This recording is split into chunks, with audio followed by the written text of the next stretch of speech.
배가 조금 걸었는데 숨이 차네. 식은땀이 나고 어지러워. 나이 들어서 그런 거니까 운동 열심히 하자. 아이고, 아니, 갑자기 왜 이래? 누가 119 좀 불러주세요. 안녕하세요. 여러분 건강하고파의 유도영입니다. 나이가 들수록 몸이 보내는 신호들이 더 소중해집니다.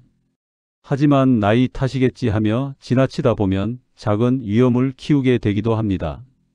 오늘은 나를 지키는 방법, 아주 작은 변화가 가져오는 커다란 건강의 기적에 대해 이야기해 보려 합니다. 함께 들어보시겠어요? 가끔 숨이 차고 어지럽고 피곤하다는 느낌을 받으실 때가 있으시죠? 혹시 그냥 나이 때문이라며 지나치고 계시진 않나요? 많은 분들이 이런 증상을 대수롭지 않게 여기십니다. 젊었을 때처럼 몸이 안 따라주는 건 당연하다고 생각하시는 거죠. 하지만 사실 이런 증상들은 우리가 지금 당장 돌봐야 할 몸의 신호일 수 있습니다. 나이가 들수록 우리 몸은 회복 속도가 느려지고 각 기관의 기능도 조금씩 떨어지게 됩니다. 이건 자연스러운 현상이에요. 그런데 문제는 그 신호를 대수롭지 않게 넘기다 보면 병이 깊어진 후에야 발견하는 경우가 많다는 겁니다. 초기에는 가벼운 불편함으로 시작했던 것이 몇 달, 몇 년 방치되면서 돌이킬 수 없는 상태로 악화되기도 하죠. 실제로 이런 일을 겪으신 분이 계십니다. 김은자 씨라는 72세 여성분이셨어요. 그분은 몇 달 동안 숨이 차고 가슴이 답답한 증상을 느끼셨습니다. 처음에는 날씨가 더워서 그런가 보다 했고 그 다음엔 집안일을 좀 무리하게 해서 그런가 싶었대요. 주변에서도 나이 들면 다 그렇다며 대수롭지 않게 여겼습니다. 그런데 어느 날 시장에서 장을 보고 돌아오는 길이었어요. 아파트 계단을 오르는데 갑자기 숨이 막히고 다리에 힘이 풀리면서 그 자리에 주저앉고 말았습니다. 이웃분이 발견해서 급히 119를 불렀고 병원으로 실려갔죠. 응급실에서 여러 검사를 받으셨습니다. 심전도 검사, 혈액 검사, 흉부 엑스레이까지요. 의사 선생님은 초기 심부전이라는 진단을 내렸습니다. 심장이 피를 제대로 펌프질하지 못해서 생기는 병이었어요. 만약 그날 쓰러지지 않았다면 혹은 조금만 더 늦게 병원에 갔다면 어땠을까요?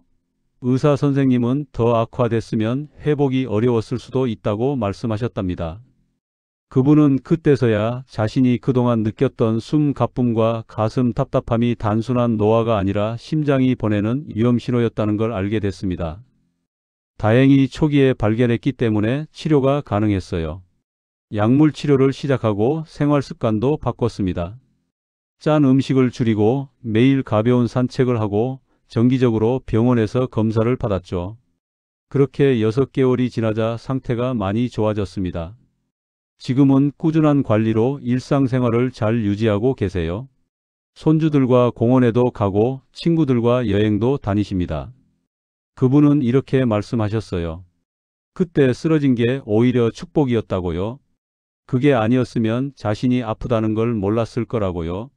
몸이 보내는 신호를 알아차리는 것, 그게 첫 번째 건강 습관입니다. 가벼운 증상이라도 3일 이상 반복된다면 메모해 두세요. 언제부터 시작됐는지, 어떨 때 심한지, 어떤 증상이 함께 나타나는지요. 그리고 꼭 병원에 가서 상의해 보시기 바랍니다. 연 1번 건강검진만으로는 부족할 수 있어요. 정기적인 체크가 바로 나를 위한 보험입니다. 병원 가는 게 번거롭고 두렵게 느껴지실 수도 있지만 조기에 발견하면 치료도 쉽고 회복도 빠릅니다. 내 몸이 나에게 말을 걸어올 때 그 소리에 귀 기울이는 것이야말로 나 자신을 가장 사랑하는 방법입니다. 혹시 짠 음식을 좋아하시나요? 김치찌개, 된장찌개, 젓갈, 장아찌 같은 음식들이 입에 딱 맞아서 자주 드시진 않으세요? 가공식품도 편해서 자주 찾게 되고요. 라면, 햄, 소시지 같은 것들 말이에요. 오랫동안 먹어온 음식이니 이제 와서 바꾸기도 어렵고 담백한 음식은 맛이 없게 느껴지기도 하죠. 그게 익숙해진 식습관이라도 이제는 한번 되짚어 볼 때입니다. 과한 소금, 설탕, 지방은 노년기 건강을 가장 크게 위협하는 요소들입니다. 특히 고혈압, 당뇨, 심장질환은 식습관과 직결되어 있어요. 젊었을 때는 몸이 웬만한 걸 다 받아줬습니다. 짜게 먹어도 달게 먹어도 기름진 걸 먹어도 큰 문제 없이 지나갔죠.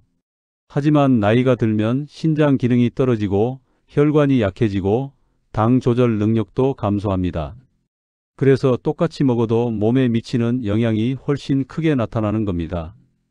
박창수 씨라는 68세 남성분의 이야기를 들려드리겠습니다.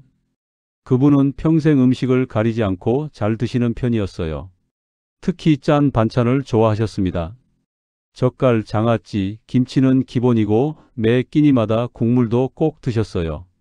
아침에는 된장찌개나 김치찌개, 점심에는 라면이나 칼국수, 저녁에도 국이나 찌개가 빠지지 않았습니다.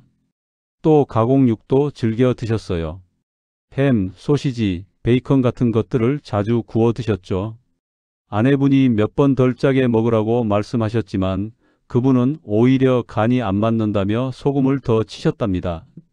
그러던 어느 날 동네 보건소에서 무료 건강검진을 받게 됐어요. 검사 결과를 받아보니 혈압이 160에 100이 나왔습니다. 정상 혈압은 120에 80 정도니까 상당히 높은 수치였죠. 혈당 수치도 공복에 140이 나왔는데 정상은 100 미만이거든요. 의사 선생님은 고혈압과 당뇨 전 단계라는 진단을 내렸습니다. 당장 약을 먹어야 하는 상황이었어요. 그분은 깜짝 놀라셨습니다. 자신은 건강하다고 생각했는데 이미 몸 안에서는 문제가 진행되고 있었던 거죠. 의사 선생님은 약물 치료와 함께 식습관 개선이 꼭 필요하다고 강조하셨어요. 그래서 그분은 아내와 함께 식단을 바꾸기로 결심했습니다. 처음에는 정말 힘들었다고 합니다. 입맛에 안 맞고 밥이 넘어가지 않는 것 같았대요. 하지만 아내분이 정성껏 새로운 방식으로 요리를 해주셨어요. 소금 대신 다시마와 멸치로 육수를 내고 간장 대신 레몬즙이나 식초로 맛을 냈습니다. 가공육 대신 신선한 생선과 두부, 계란으로 단백질을 보충했죠. 흰 쌀밥 대신 잡곡밥을 지었고 매 끼니마다 채소 반찬을 3가지 이상 차렸습니다. 2주가 지나자 조금씩 익숙해지기 시작했어요. 한 달이 지나니 오히려 예전 음식이 너무 짜게 느껴졌습니다. 그리고 몸에도 변화가 나타났어요. 아침에 일어날 때 몸이 가벼워졌고 소화도 잘 됐습니다. 3개월 후 다시 병원에 가서 검사를 받았는데 혈압이 130에 85로 떨어졌고 혈당도 110으로 내려왔습니다. 의사 선생님도 깜짝 놀라셨어요. 약을 먹은 것도 있지만 식습관을 바꾼 효과가 이렇게 크게 나타난 거죠. 그분은 지금도 건강한 식습관을 유지하고 계시고 혈압약도 용량을 줄일 수 있게 됐습니다. 식습관은 한 번에 확 바꾸기 어렵습니다. 하지만 하루 한 끼만 바꿔도 충분히 큰 효과를 볼 수 있어요. 예를 들어 아침 식사만이라도 채소, 잡곡, 두부 위주로 꾸며보세요. 점심과 저녁은 평소대로 드셔도 괜찮습니다. 그렇게 익숙해지면 점심도 바꾸고 나중에는 저녁도 바꾸는 거죠. 소금 대신 레몬즙이나 참기름으로 간을 하면 싱겁지만 풍미는 살릴 수 있습니다. 가공식품보다는 직접 만든 음식을, 흰쌀보다는 잡곡을, 육류보다는 생선과 콩을 선택하는 것만으로도 몸은 달라집니다. 음식은 단순히 배를 채우는 것이 아니라 우리 몸을 만들어가는 재료입니다. 오늘 무엇을 먹느냐가 내일의 건강을 결정한다는 걸 기억하세요. 운동이 몸에 좋은 건 누구나 알고 계시죠? 하지만 어디까지 해야 하고 어떻게 해야 할지 막막하다는 분들이 정말 많으십니다.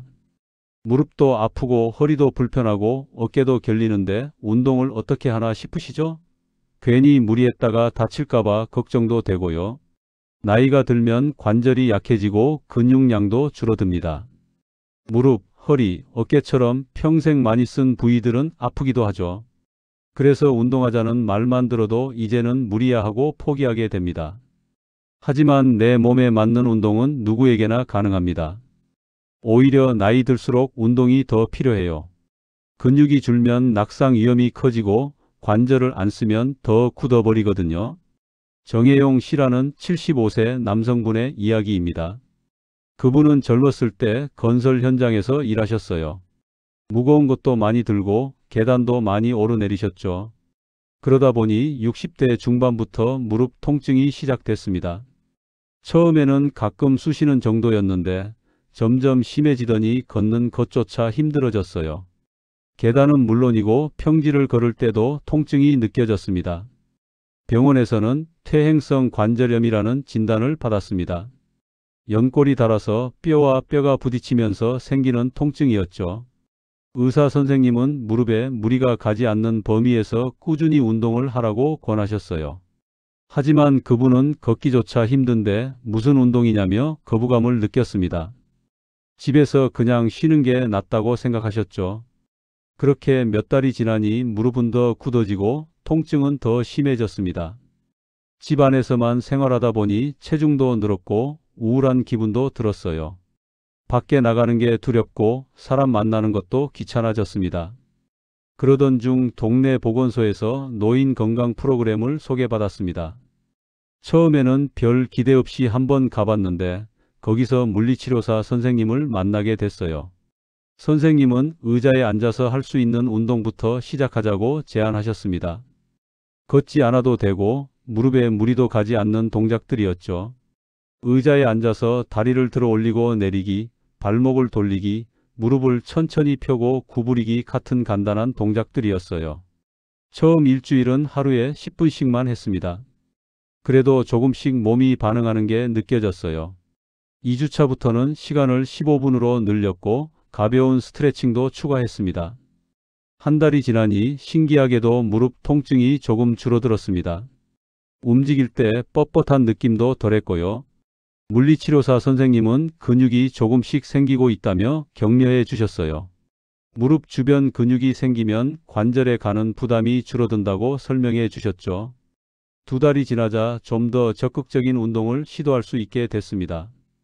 집 앞 작은 공원을 천천히 한 바퀴 도는 것부터 시작했어요. 처음엔 10분도 걷기 힘들었지만 조금씩 시간을 늘려 나갔습니다.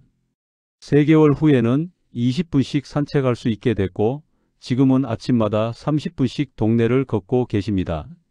통증이 완전히 사라진 건 아니지만 일상생활은 충분히 가능해졌어요.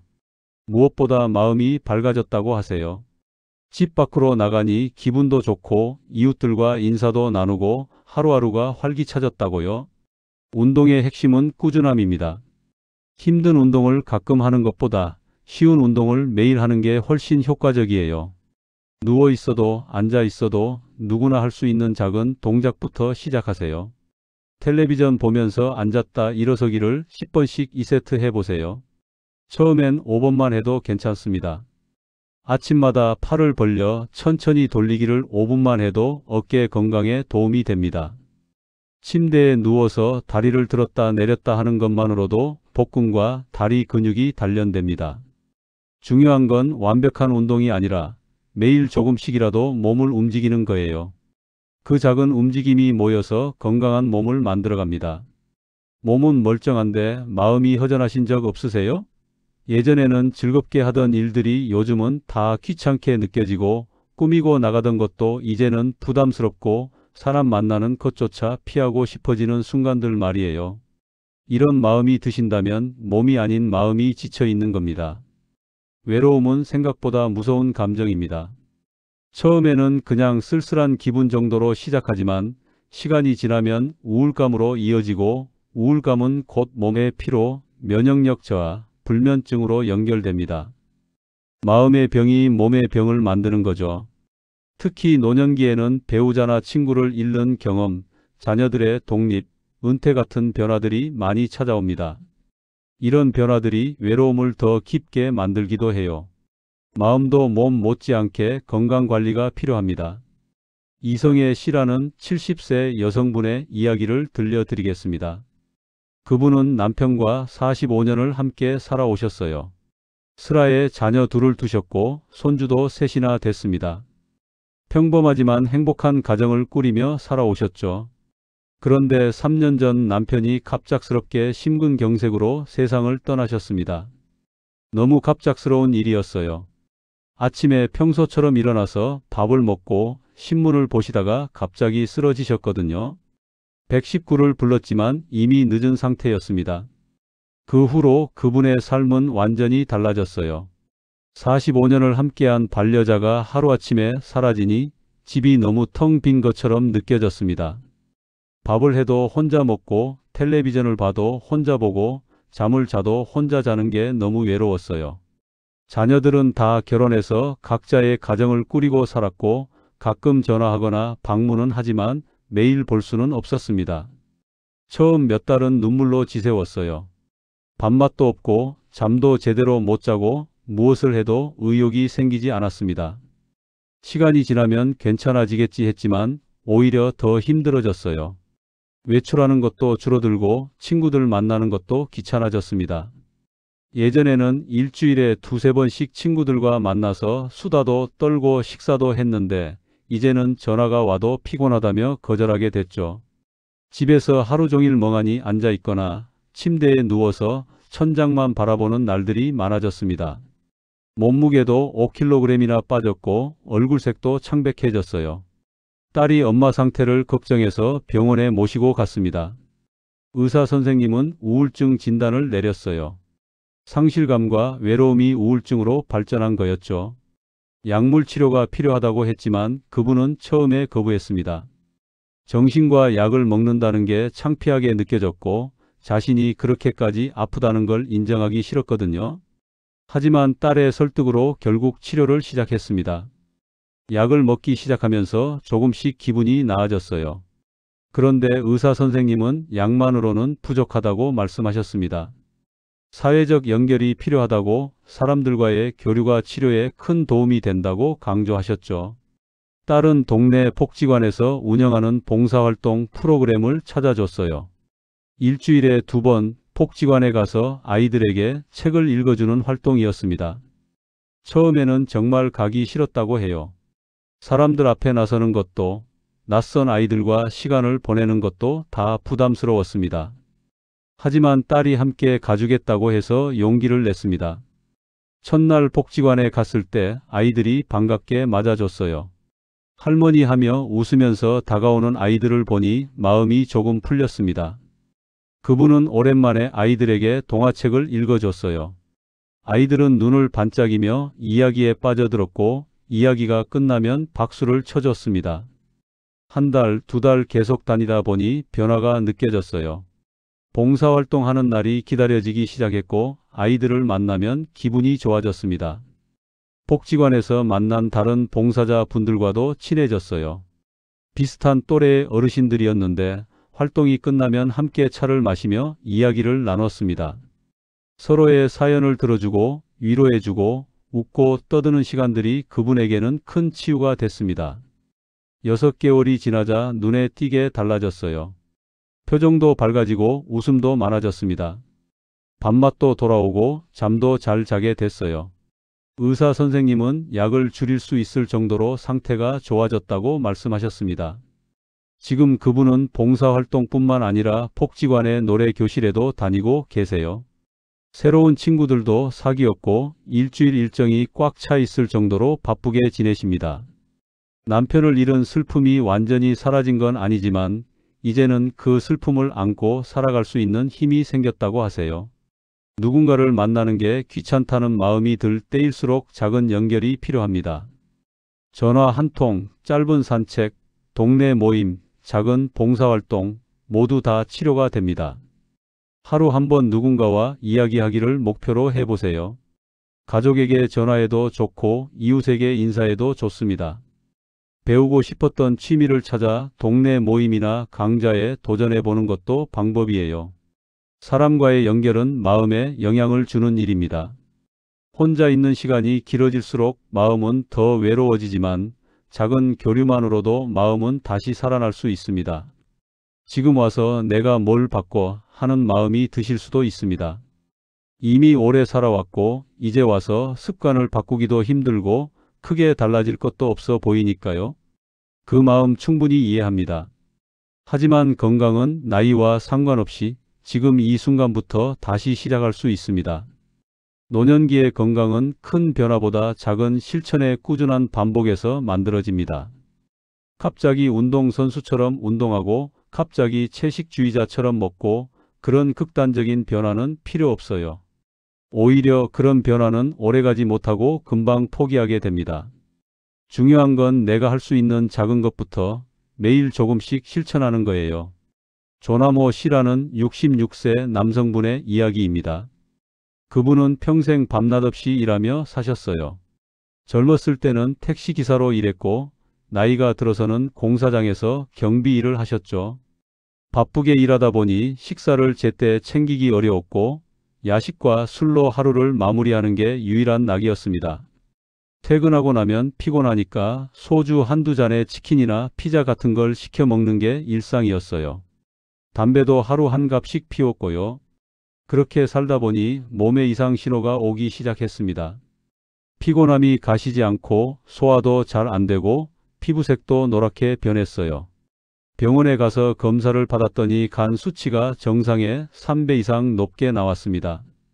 의사 선생님은 지방간을 넘어서 간염으로 진행되고 있다고, 지금 생활 습관을 바꾸지 않으면 간경화나 간암으로 갈 수도 있다고 경고하셨어요.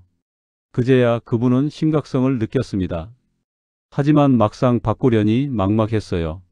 평생 해온 습관을 어떻게 하루아침에 바꾼단 말인가요?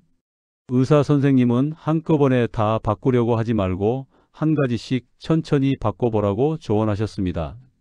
그래서 그분이 가장 먼저 선택한 건 술을 끊는 것이었어요.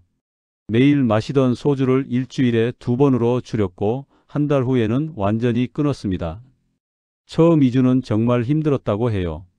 저녁만 되면 술이 당기고 입이 심심하고 잠도 잘 안 왔습니다.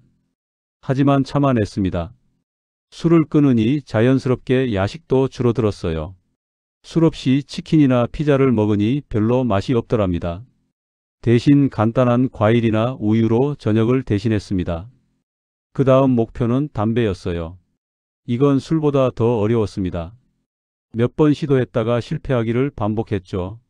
하지만 포기하지 않고 계속 도전했습니다. 금연 클리닉의 도움도 받았어요. 3개월 만에 드디어 담배를 완전히 끊었습니다.